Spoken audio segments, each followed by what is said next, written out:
नमस्कार मंडळी, श्रेयास किचनमध्ये तुमचे मनापासून स्वागत. तर आज आपण इथे मसालेदार रस्सावाली अशी ही चवळी बटाट्याची भाजी कशी करायची ती आज आपण इथे पाहूयात. अगदी झटपट तयार होणारी कमी साहित्यामध्ये.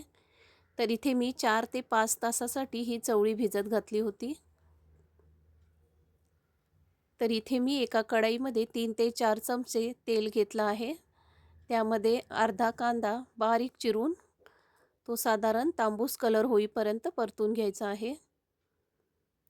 आता त्यामध्ये 1 चमचा मालवणी मसाला घालून घेऊयात. त्यानंतर इथे एक मीडियम साईजचा टोमॅटो बारीक चिरून घालून घेऊयात. तो एखाद मिनिट परतल्यानंतर यात आपण मालवणी पद्धतीचं कांदा खोबऱ्याचं वाटण 1 ते 1.5 चमचा घालून घेणार आहोत.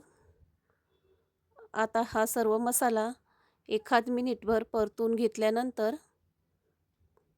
त्यात आपण जे बारीक चिरून ठेवलेले बटाटे होते ते यात घालून घेऊयात. त्यानंतर जी चवळी भिजत घालून ठेवली होती ती यामध्ये घालून घेऊयात. जर तुम्हाला हवं असल्यास ही चवळी एकाच शिटी करून कुकरला शिजवून घेतलात तरीही चालेल. पण इथे मी ही बटाटी 10 ते 15 मिनटं अशीच वाफेवरती शिजवून घेणार आहे.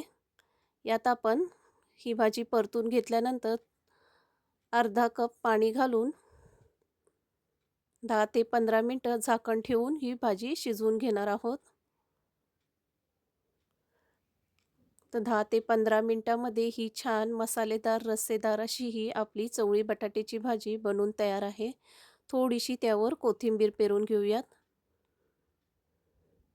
करायला सोपी, रोज रोज टिफिनला काय बनवायचं हे जर सुचत नसेल तर ही छान मसालेदार अशी भाजी टिफिनसाठी एकदम उत्तम पर्याय आहे.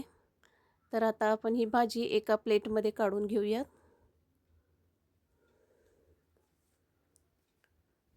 तुम्हाला माझी ही रेसिपी कशी वाटली ते कमेंटमध्ये नक्की कळवा.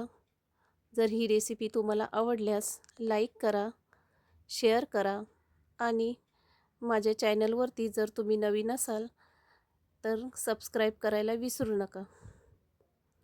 नमस्कार. तर पुन्हा आपण भेटूयात नवीन एका रेसिपीसोबत.